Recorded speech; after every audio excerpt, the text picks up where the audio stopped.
This daily dose is brought to you by Pirate.Black. ARRR! But here's the thing, we're Bank for International Settlements, Alston, Karstens, we don't know who's using a $100 bill. We don't know who's using a 1,000 peso bill. Hey, Karsten, you don't need to know. Privacy, my friend, privacy.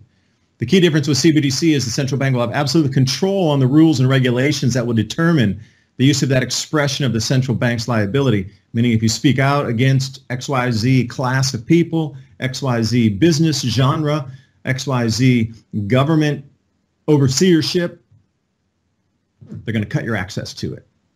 So this comes off Tom Emmer, he's a Republican, Minnesota. Not only would central bank digital currency models centralize Americans' financial information, leaving it vulnerable, but it also be used as a surveillance tool. And Americans should never tolerate this from their governments. Government, uniparty, whatever it is now, it's morphed into something different than what was originally intended. I'm sure we all see that. If you're here watching this broadcast, you see it. President Biden signed an executive order today. The directive calls for the exploration of creating a digital form of the U.S. dollar. Governments around the world are all exploring a new kind of money that puts financial privacy, financial freedom, and security in grave danger.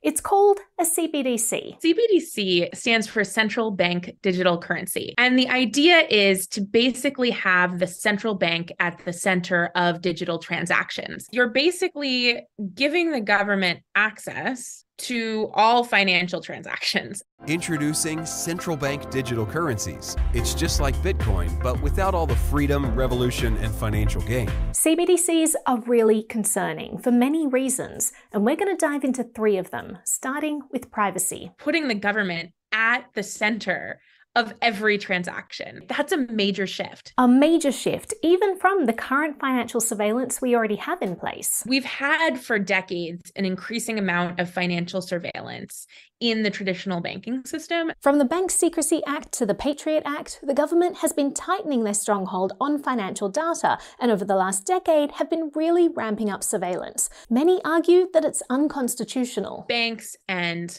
other financial institutions, they know the identity of everyone who's transacting using their services. They are collecting that information and often turning it over to the government by default without a warrant. We've somehow normalized this idea of financial surveillance, and the amount of our financial transactions that are getting turned over to the government and governments around the world. Unfortunately, with the CBDC, it is a big deal, even on the backdrop of that amount of financial surveillance. Because instead of having financial institutions and private companies collect information and the government getting it from them, you're just putting the government directly in the middle of all of these transactions, which is a totally different thing. It's just taking this financial surveillance that already exists in the traditional banking system and just turning it up to a whole new level. The Fourth Amendment is supposed to protect our right to privacy against overreach and invasion by the government. A CBDC blatantly contradicts this, transferring all of our financial data to the government automatically. The government, under the Fourth Amendment,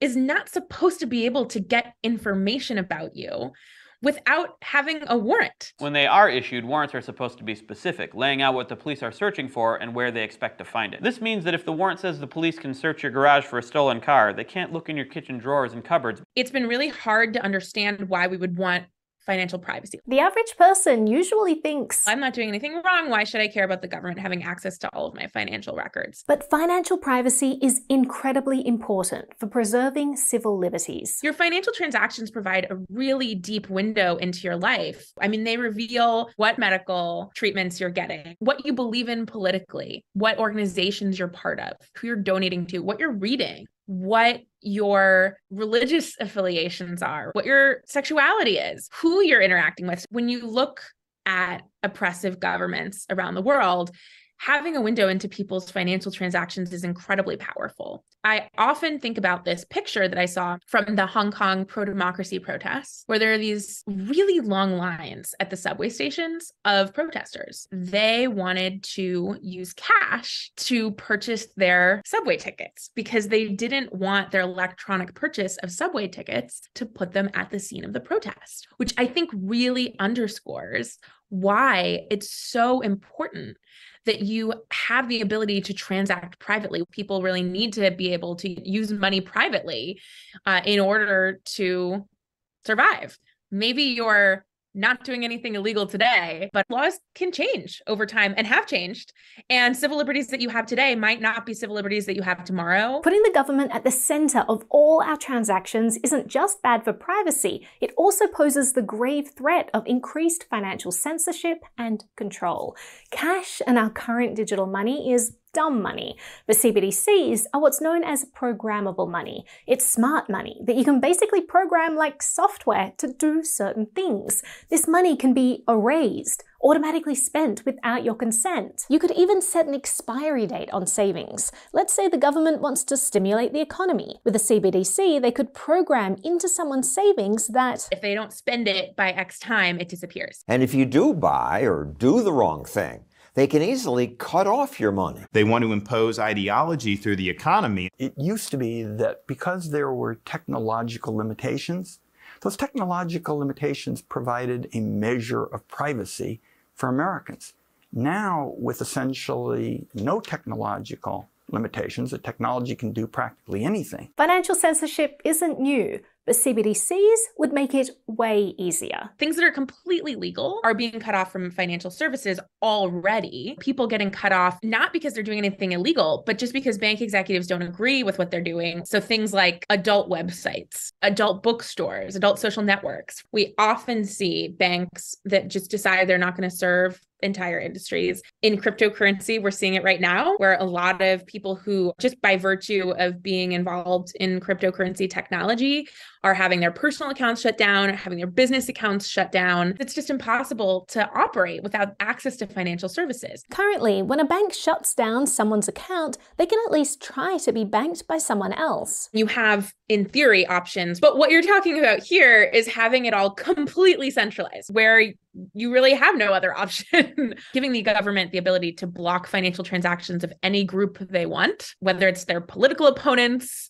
right, or dissidents, is just a really bad idea, and gives them power far beyond what they already have. The best thing about CBDCs is they take all the worst attributes of the current monetary system and amplify them. Finally, there's the issue of centralizing all financial records in a single database. You're creating this honeypot of information. We've already seen many instances of the government doing a very bad job of keeping custody of information and having that data leaked. If one single entity is now keeping a record of every single digital transaction ever made, you can expect that database to eventually be leaked. Despite all these dangers of CBDCs, there's something that governments around the world are unanimously salivating over. The People's Bank of China has been running tests of its digital currencies since April 2020. China was really one of the earliest countries to be looking seriously at launching a central bank digital currency. Why was China one of the first to be interested in this? Because the government has full visibility into all of the financial transactions of its citizens. It's sort of the dream of any authoritarian government. Cash is one way that people can still opt out of these systems, but even that is getting harder. They will tell you you're still going to be able to transact using cash. What we've already seen with central bank digital currencies around the world is actually that that's not true. Nigeria rolled out a central bank digital currency, and then it began restricting cash withdrawals. And also they coincidentally decided to do a whole redesign of their currency. And so the banks also just happened to not have any cash, even if people wanted to pull it out up to that amount. They did that because they wanted people to use their central bank digital currency so the government could be at the center of all of these transactions. And basically every government seems interested in also getting in on this action. 105 countries have began thinking about exploring CBDCs. In the UK, there's talks over the UK digital pound. India already launched 2 CBDC pilots late last year. In the United States, Biden's executive order did say that the US should investigate a CBDC. And so we've seen a huge uptick in media outlets and politicians trying to sell us on the supposedly good qualities of a CBDC. A central bank digital currency could provide faster payment options between countries and safe digital payment options for households and businesses. The media make it sound sound like it's a great thing. The reality is that a CBDC will mean unprecedented control over people's financial choices and access to their financial data.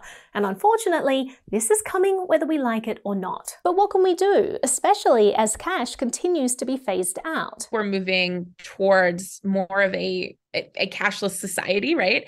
And I think that is very bad. It's very important that you still have the option of transacting in a way that is private. Cash is one of these private options, but so is cryptocurrency.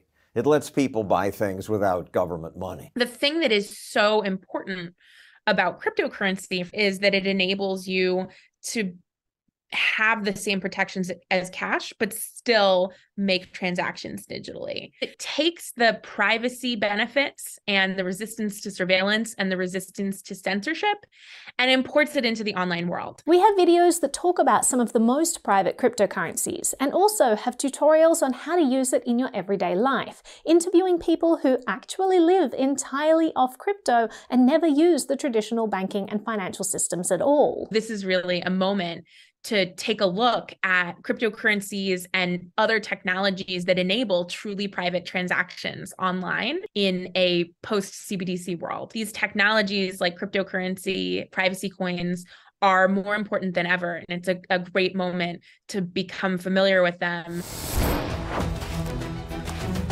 Follow the treasure to pirate.black, because financial privacy today is freedom tomorrow. ARRR!